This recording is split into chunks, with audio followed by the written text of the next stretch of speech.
o céu derrame bênção sobre nós.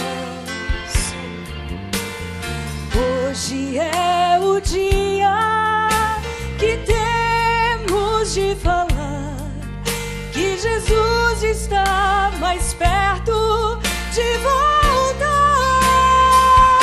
Derrama a chuva sobre nós, derrama o teu poder de amor, teu Espírito pedimos, ó Senhor. Derrama a chuva sobre nós, derrama o teu poder de amor, teu Espírito envia, ó Senhor. Derrama a chuva, derrama o teu poder de amor, teu Espírito pedimos, ó Senhor. Derrama a chuva, derrama o teu poder de amor, teu Espírito envia, ó Senhor. Teu Espírito envia, ó Senhor.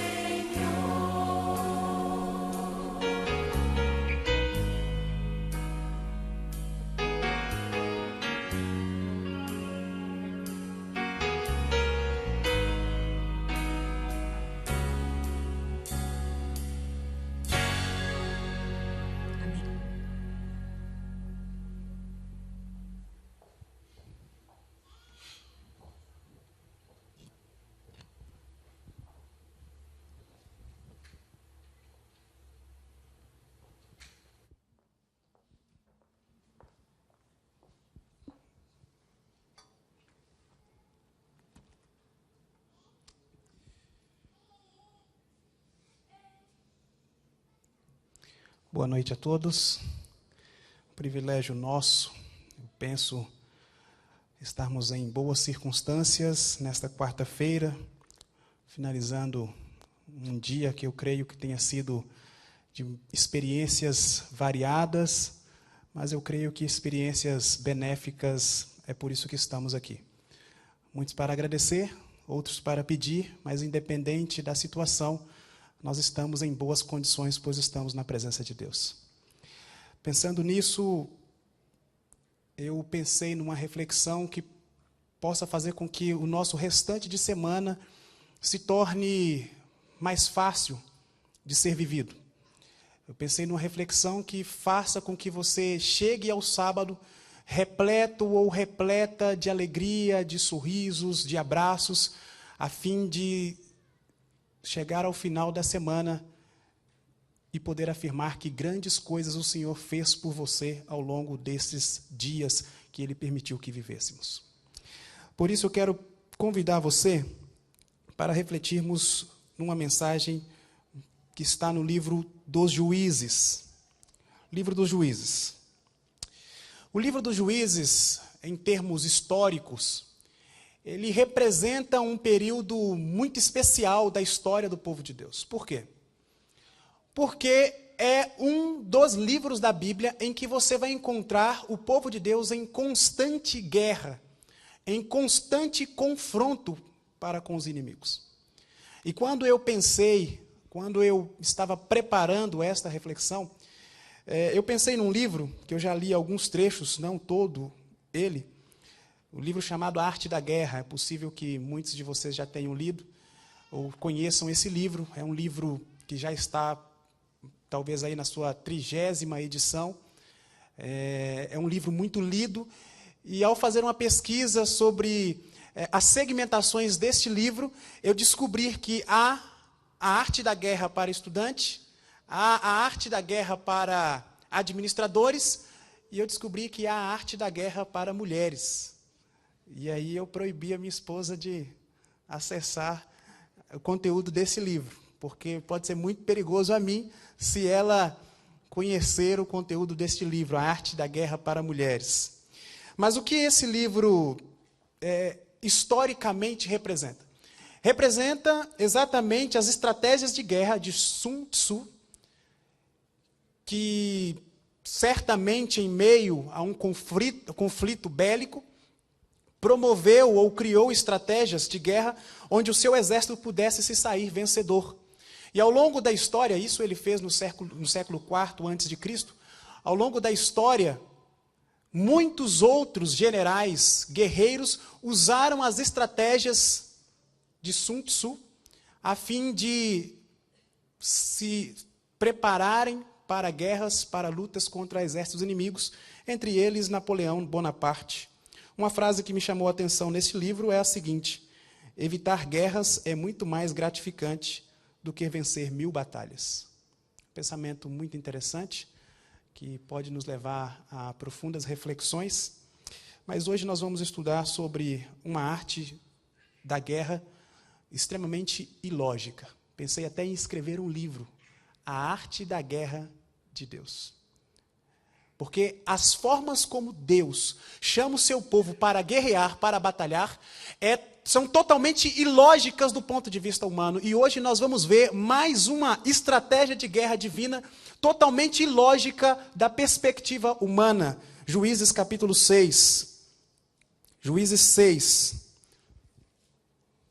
Verso 1. Fizeram os filhos de Deus, ou os filhos de Israel, o que era mal perante o Senhor. Por isso, o Senhor os entregou na mão dos medianitas por 7 anos. Essa não foi a primeira vez que o povo de Israel desobedeceu a Deus. Você conhece muito bem a história. Essa não foi a primeira vez que o povo de Israel se envolveu com a idolatria, e ao se envolver com a idolatria, se distanciou dos caminhos de Deus, ao ponto de agora Deus ter que forçosamente entregar o povo de Deus sob a administração de um exército inimigo. E eu imagino como era triste para Deus ele ter que ver o seu povo, ter que entregar o seu povo para ser escravizado, para ser açoitado por um outro povo que decididamente, publicamente, era contra os princípios divinos. Mas o povo desobedeceu a Deus mais uma vez. A consequência foi entregue por 7 anos aos midianitas. E no verso 2 nós lemos que, prevalecendo o domínio dos midianitas sobre Israel, fizeram estes para si, por causa dos midianitas, as covas que estão nos montes, e as cavernas e as fortificações. É possível que você tenha entrado em contato, você que não conhece a região do Oriente, região de Israel, Jerusalém. É possível que você tenha entrado em contato com uma situação geográfica quando você viu aquela situação do 11 de setembro, o Afeganistão, em meio às montanhas, várias cavernas. O que o povo de Israel fez na tentativa de fugir, de se proteger dos midianitas, foi preparar espaços nas montanhas a fim de se esconderem, de tal forma que se os midianitas tentassem procurar os israelitas em meio àquelas cavernas, naquelas montanhas, eles se tornariam presas fáceis para o povo de Israel. Verso 4. E contra eles se acampavam, destruindo os produtos da terra até a vizinhança de Gaza. E não deixavam em Israel sustento algum, nem ovelhas, nem bois, nem jumentos. O que os midianitas faziam? Eles aguardavam o período em que o povo de Israel tinha que fazer a colheita. O povo de Israel plantava, e no momento em que eles se preparavam para a colheita, os midianitas vinham e destruíam todo o produto agrícola que seria usado para a alimentação do povo de Israel. Eles levavam aquilo que era para sustento deles, midianitas, mas destruíam tudo aquilo que eles não podiam levar, a fim de deixarem os israelitas à mercê da fome. Deus, na sua misericórdia, verso 7, ao ouvir o clamor do seu povo, por causa dos midianitas, verso 8, Deus então envia um profeta, a fim de afirmar ao povo: assim diz o Senhor, Deus de Israel, eu é que vos fiz subir do Egito, e vos tirei da casa da servidão. A estratégia didática de Deus para com o seu povo era sempre fazê-lo se lembrar daquilo que Deus havia feito para ele no passado. E há uma citação da escritora Ellen White que nos faz pensar de forma profunda de que assim como Deus agiu no passado, nós podemos ter segurança nesse Deus que conhece o futuro, pois como ele abençoou o seu povo no passado, ele continuará abençoando o seu povo no presente e também no futuro. E o que Deus estava dizendo ao povo de Israel era que da mesma forma que ele abençoou o seu povo no passado, ele estaria com o seu povo abençoando-o naquele momento. E o seu povo poderia ter segurança de que o seu futuro seria um futuro garantido pela promessa eterna que Deus havia feito a Abraão. Verso 11. Então veio o anjo do Senhor e assentou-se debaixo do carvalho que está em Ofra, que pertencia a Joás. Guarde essa informação, que ela tem um grande valor na nossa reflexão. O anjo do Senhor chegou-se a um carvalho, assentou-se. Todavia, aqui nós estamos falando de Ofra, uma região geográfica, possivelmente muito produtiva do ponto de vista agrícola, e ela tinha um dono. O dono dela era Joás. O filho de Joás, chamado Gideão, era o objeto da procura de Deus. E agora, Gideão, o filho de Joás, estava malhando trigo no lagar. Guarde essa outra informação. Gideão estava malhando trigo. Por que essa informação é importante na nossa reflexão? Porque o trigo era o alimento dos ricos. O trigo era o alimento dos ricos, o alimento dos pobres, inclusive usado para a alimentação dos animais, era a cevada, que nós tanto gostamos, né? Então, nós tomamos bastante cevada. Não quer dizer necessariamente hoje que sejamos pobres, até porque a cevada tem um valor razoável. Mas, naquela ocasião, a cevada era o alimento dos pobres e era usada para alimento dos animais.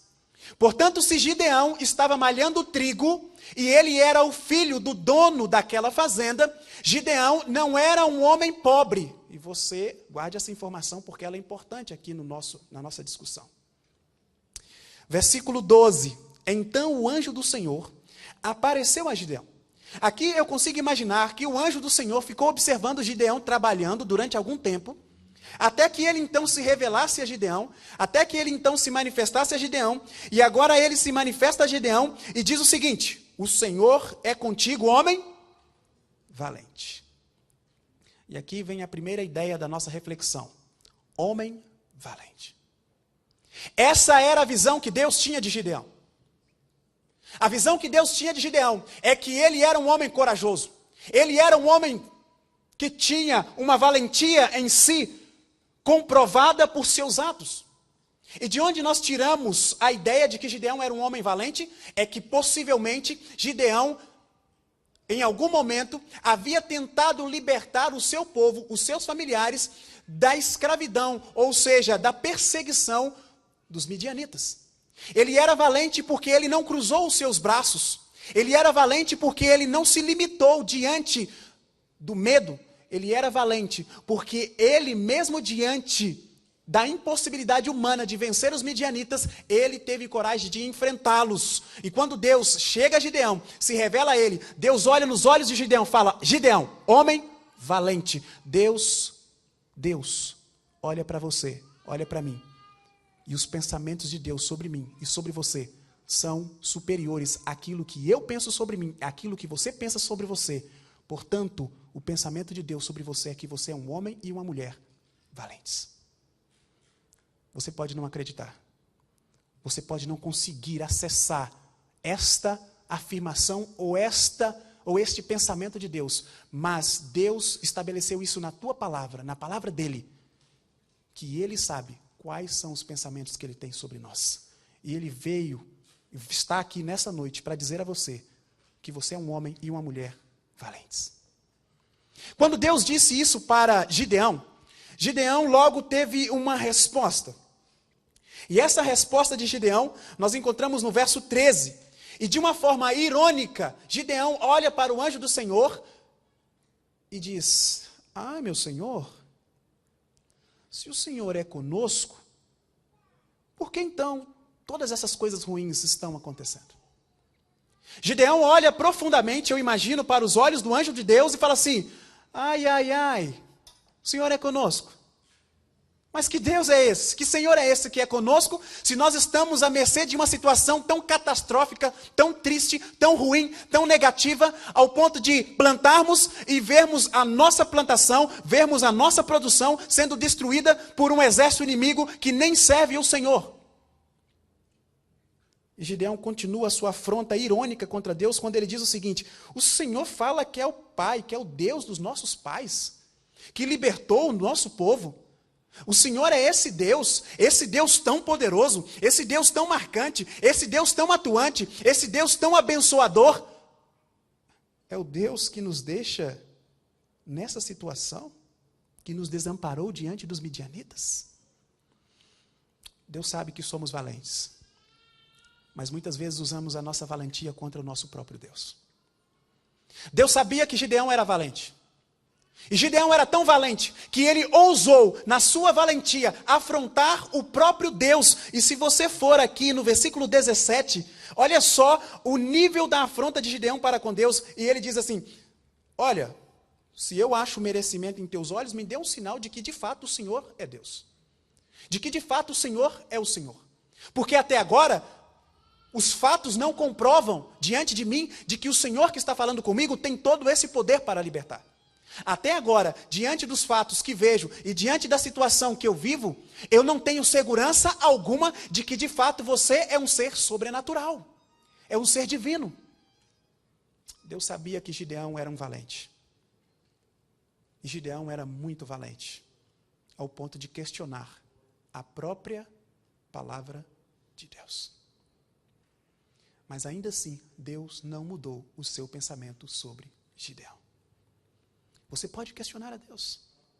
E eu imagino ao longo da história da humanidade, quantas vezes seres humanos questionam a pessoa de Deus, questionam a divindade de Deus, questionam a autoridade de Deus, questionam a soberania de Deus, questionam a própria existência de Deus, mas ainda assim, Deus tem pensamentos altivos.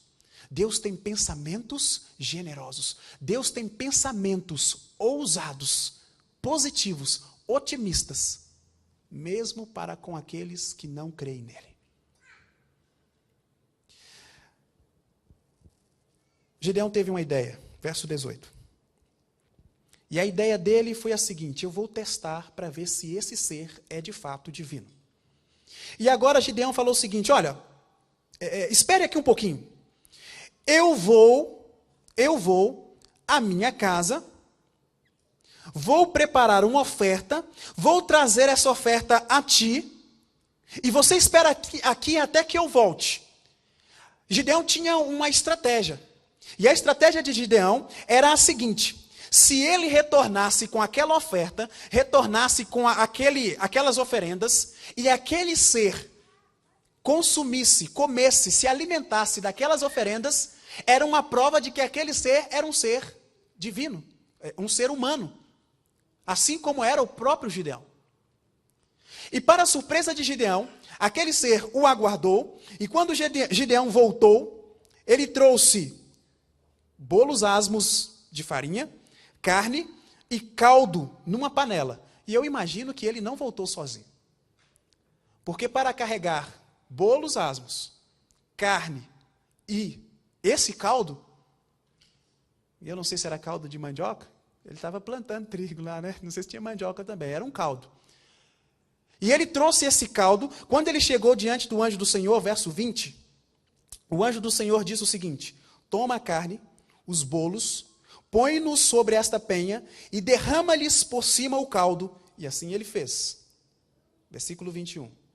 Estendendo o anjo do Senhor a ponta do cajado, que trazia na mão, tocou a carne, os bolos.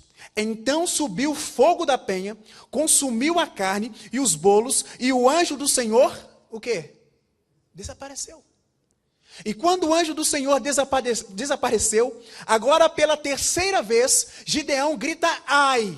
E agora ele grita ai porque ele sentiu, não por ironia. E ele agora diz: ai de mim, Senhor Deus, pois eu vi o anjo do Senhor face a face. Por que o temor de Gideão? Porque ele sabia que um ser pecador, um ser imoral, um ser impuro, diante do Senhor, que é santo, puro, ao contemplar a face de Deus, esse ser seria consumido. E é por isso que no versículo seguinte, o próprio Senhor diz o seguinte: Gideão, calma, paz seja contigo. Não temas, você não vai morrer. Gideão temeu a sua própria vida. Gideão temeu porque agora sim, ele percebeu que o Deus que o reconhecia como valente, aceitou a afronta do seu questionamento, mas diante da afronta do seu questionamento, Deus lhe deu provas cabais de que ele era Deus, de fato era Deus, e ele não apenas era Deus, mas ele tinha um chamado para Gideão. E Deus me envia aqui nesta noite para dizer a você que você é um homem e uma mulher valentes.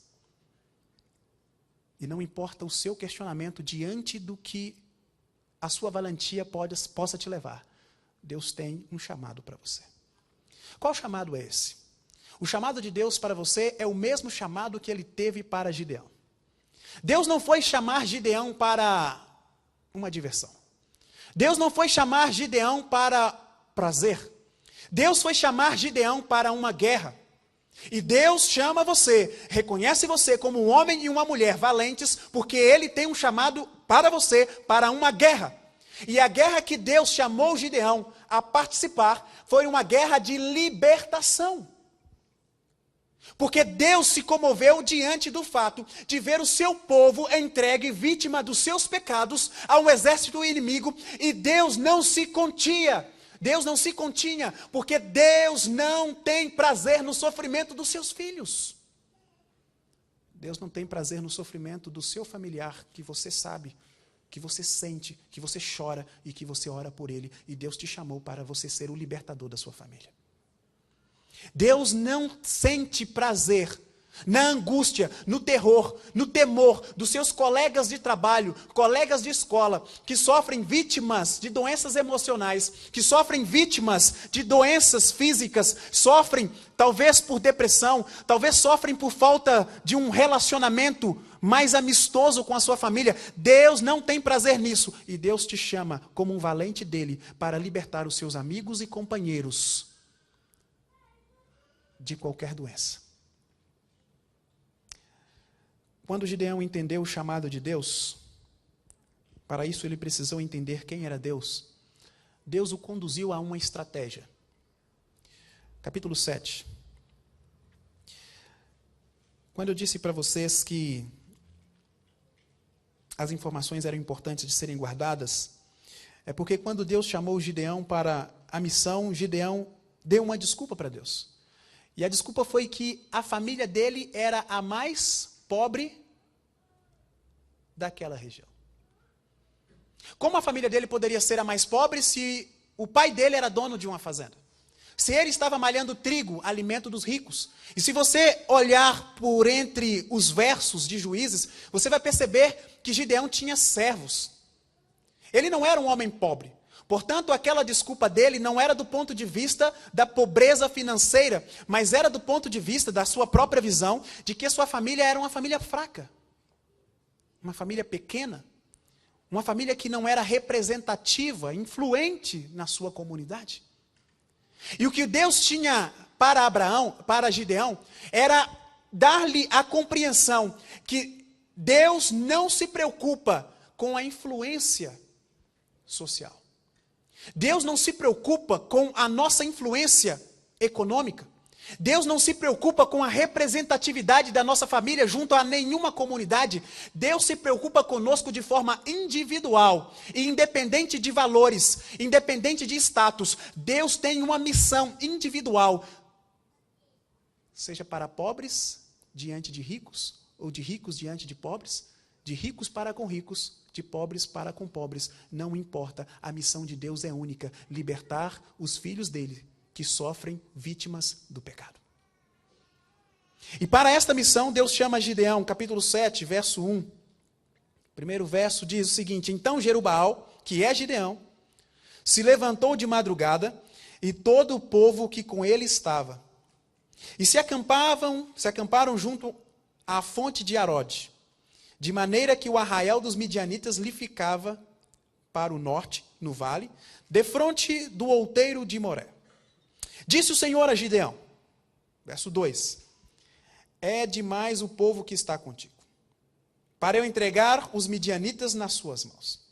Israel poderia se gloriar contra mim, dizendo que a própria força de Israel foi que os motivou a lutarem contra os midianitas e proporcionarem a libertação. O que Deus estava dizendo para Gideão? Deus estava dizendo para Gideão que as estratégias de guerras de Deus são diferentes das estratégias de guerras dos seres humanos. E por que Deus estava falando aquilo para Gideão? Porque quando Deus confirmou para Gideão o seu chamado, quando Gideão aceitou o chamado de Deus, Gideão mandou informações, mensagens para todas as comunidades circunvizinhas que faziam parte da sua família, que faziam parte do povo de Israel, e Gideão conseguiu, e aqui eu calculo, eu imagino, em poucos dias, talvez em semanas, um exército de 32 mil soldados. O exército dos midianitas era composto de 135 mil soldados. Em termos proporcionais, eram 4 soldados midianitas para cada soldado israelita. Ainda assim, nessa proporção inferior, Deus chega para Gideão, olha nos olhos deles e fala assim, eu imagino, Gideão, você me testou, e agora eu vou testar você. Gideão, você me questionou, agora eu vou questionar você. Tem gente demais. Como, Senhor? Somos apenas 32 mil diante de 135 mil. Tem gente demais. Então, Senhor, o que eu devo fazer? Vamos fazer um teste. Você vai diante do exército de 32 mil e você vai fazer uma pergunta simples e básica. Eu quero fazer essa pergunta para vocês aqui agora. Gideão perguntou o seguinte. Tente pensar comigo que naquela época, principalmente, um soldado, ele tinha um porte físico avantajado como o meu. Talvez a sua altura, até a beleza, era considerada para pertencer ao exército. E tente imaginar qual foi a justificativa que aqueles homens deram para a sua esposa, as suas esposas, ao saírem de casa para enfrentarem aquela guerra. Amor, fui chamado para uma guerra espiritual. Fui chamado para o exército. Vou servir a Deus, vou servir a Gideão, vamos guerrear, vamos vencer e logo, logo voltarei para os seus braços. E eu imagino que a saída deles, daqueles homens, das suas vilas, das suas casas, foi proporcionada com muita festa. Eu imagino que a cidade parou, as vilas pararam, para que aqueles homens passassem em cortejo, porque eles iam em direção à libertação do povo de Deus. E aquela guerra, possivelmente, toda criancinha queria participar. É possível que alguns menininhos dissessem o seguinte para os pais, papai, deixa eu ir contigo. Papai, deixa eu guerrear com o Senhor. E é possível que muitos pais disseram aos filhos, não, filhinho, essa guerra é para macho. Essa guerra é para homem forte, homem formado. E agora, diante dos 32 mil, Gideão faz uma pergunta que Deus mandou que ele fizesse. Tímidos e medrosos, levantem a mão. Tem homem tímido e medroso aqui? Deixa eu ver. Não. Você é corajoso, viu? Naquela ocasião, 22 mil homens tímidos e medrosos levantaram a mão. Nós que somos homens, que somos muito amigos dessa nossa masculinidade, tente imaginar comigo como foi a fisionomia dos outros que ficaram. Imagine que o seu melhor amigo, amigo de infância, do seu lado, que você conhecia sempre como um fortão, aquele que batia nos colegas na escola, aquele que fazia acontecer, levanta a mãozinha. Que isso, meu irmão? Que negócio é esse? Tímido e medroso, você não era o machão da escola?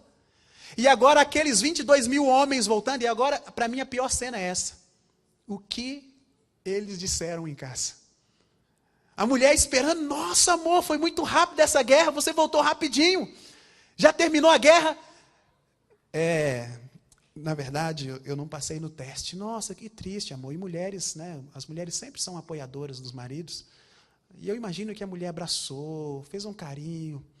Amor, me conta como foi esse teste. E aí eu acho que foi a pior parte. Gideão perguntou quem era tímido e medroso. Amor, você levantou a mão. Esse não é um homem que eu conheço. Esse não é o homem que enfrentou meu pai para se casar comigo. Pois é, amor, mas foi assim. Ficaram 10.000. E diante daqueles 10.000, Deus olha mais uma vez para Gideão e fala, Gideão, você me testou, eu vou testar você. E Deus fez o seguinte, tem gente demais. Deus criou uma estratégia, na estratégia de Deus, 9.700 homens voltaram para casa. Ficaram apenas 300. E Deus agora olha para ele, aqueles 300, que em termos proporcionais, você chegaria a uma média de 450 soldados midianitas para cada soldado israelita. E Deus ainda vai além. Fala assim, Gideão, vocês vão à guerra. Vocês vão esperar escurecer. Vocês vão pegar tochas e vocês vão segurar as tochas diante de 135.000 soldados. E se você, como eu consegue imaginar, à noite, por volta da meia-noite, 300 homens com tochas levantadas eram presas fáceis para o exército inimigo. Mas essa era a estratégia de Deus, que eles fossem presas fáceis. Mas Deus tinha algo mais, por isso que Deus disse o seguinte para eles, olha, não basta apenas vocês sinalizarem onde vocês estão, porque aí vai ficar muito difícil ainda eles acertarem vocês. Eu quero que seja muito fácil que o exército de Midian acerte vocês. Por isso que vocês vão fazer o seguinte, vocês vão levantar a tocha e vocês vão tocar as trombetas. Porque eu quero que eles vejam e ouçam exatamente onde vocês estão. E agora eu tento imaginar que a estratégia de Deus era colocá-los como alvos fáceis para o exército de Midian. Gideão espalhou os homens, 300 homens, e ainda deu na mão deles cântaros, que deveriam ser quebrados. Então eles deveriam quebrar os cântaros, tocar a trombeta e levantar a tocha. E agora tente imaginar comigo o exército de Midian, vendo aqueles homens, tocha levantada, trombetinha tocando. Pronto, fácil. Acertaremos 300, tudo resolvido. O povo de Deus nunca foi preparado ou nunca foi hábil para guerrear. Porque não era plano de Deus que o povo dele entrasse em guerra. É por isso que, se você acompanha a história do povo de Deus, das guerras em Juízes, você vai perceber que os exércitos inimigos têm carros de ferro, têm espadas, têm lanças. Mas o povo de Deus tem tochas, trombetas e cântaros. Que guerra é vencida com esses instrumentos?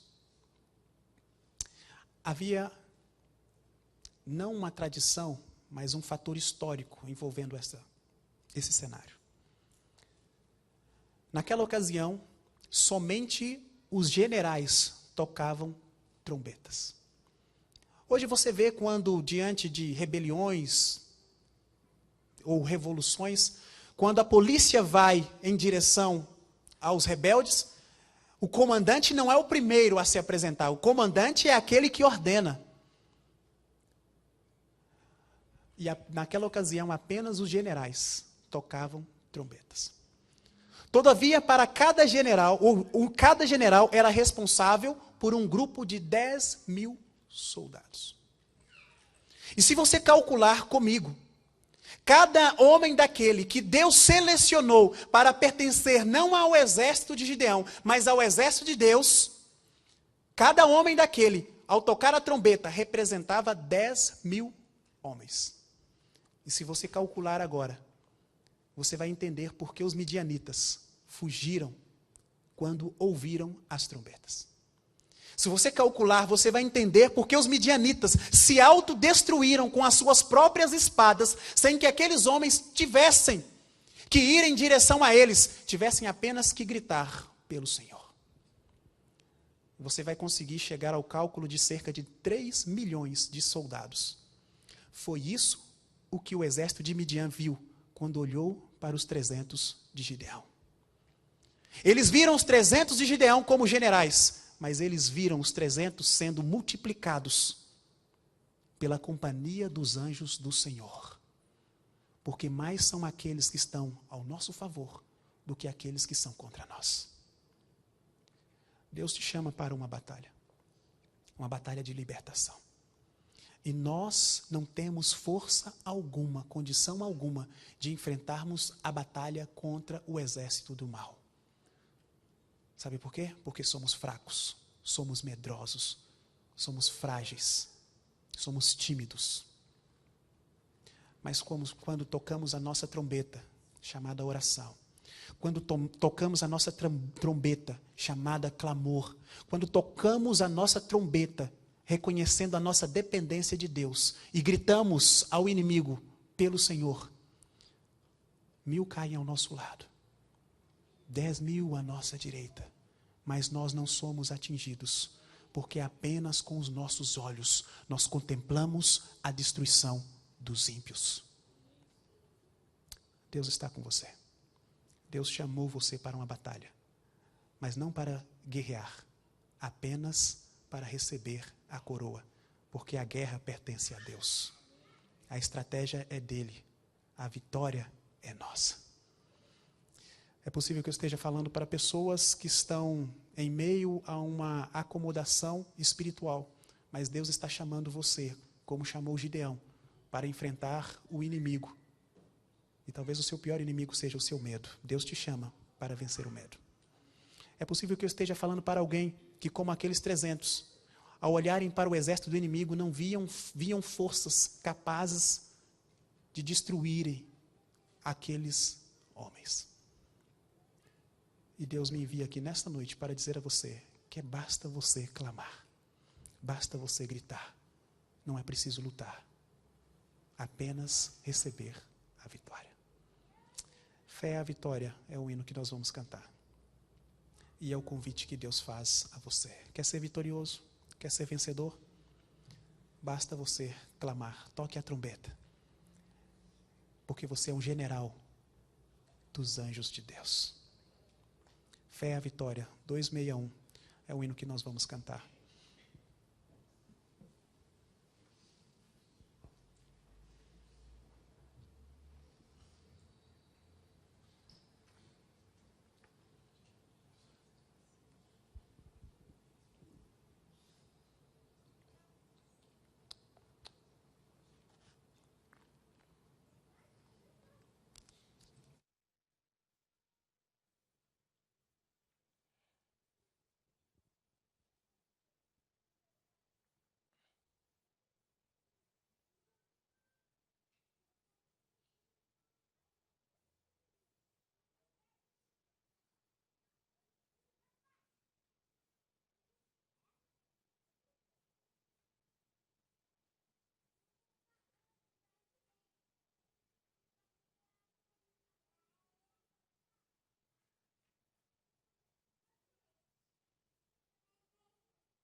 Aquele que viver na fé, justiça alcançará. Um novo nome há de ter, perdão receberá. Assim, bem firmes pela fé, unidos em amor, nós venceremos com o poder que vem do Salvador. Fé é a vitória, sim, fé sempre tem poder. Fé é a vitória, ao mundo irá vencer. Oremos. Querido Deus, obrigado porque no meio desta semana o Senhor faz a cada um de nós o convite para a vitória. Obrigado, Pai, porque no meio de uma semana em que para muitos é turbulenta, para muitos é desafiadora, o Senhor se revela a nós e reconhece, afirma que somos valentes, não porque temos isso em nós, mas porque o Senhor está conosco e o Senhor nos faz assim.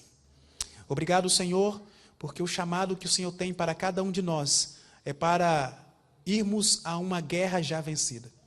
Obrigado porque esse chamado é para estarmos, presenciarmos, testemunharmos uma batalha onde o Senhor é o soldado.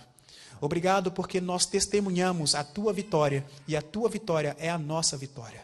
É por isso, Pai, que nesta noite nós lhe agradecemos pelo privilégio de recebermos a coroa da vida. Nós te agradecemos pelo privilégio de recebermos encorajamento espiritual. Nós te agradecemos pelo privilégio de recebermos um chamado especial para sermos blindados pelo Senhor, a fim de que mal nenhum sobrevenha à nossa vida, à nossa casa. E é esta bênção que nesta noite, Pai, eu quero pedir para cada um que está aqui, que a Tua bênção recaia sobre a família de todos, que a bênção do Senhor recaia sobre o seu lar, que a bênção do Senhor recaia sobre a sua família, que a bênção do Senhor recaia sobre os seus negócios, que a bênção do Senhor recaia sobre os seus relacionamentos e que a bênção do Senhor faça com que você viva para ser uma bênção. Em nome desse Senhor, Jesus Cristo, nós oramos. Amém.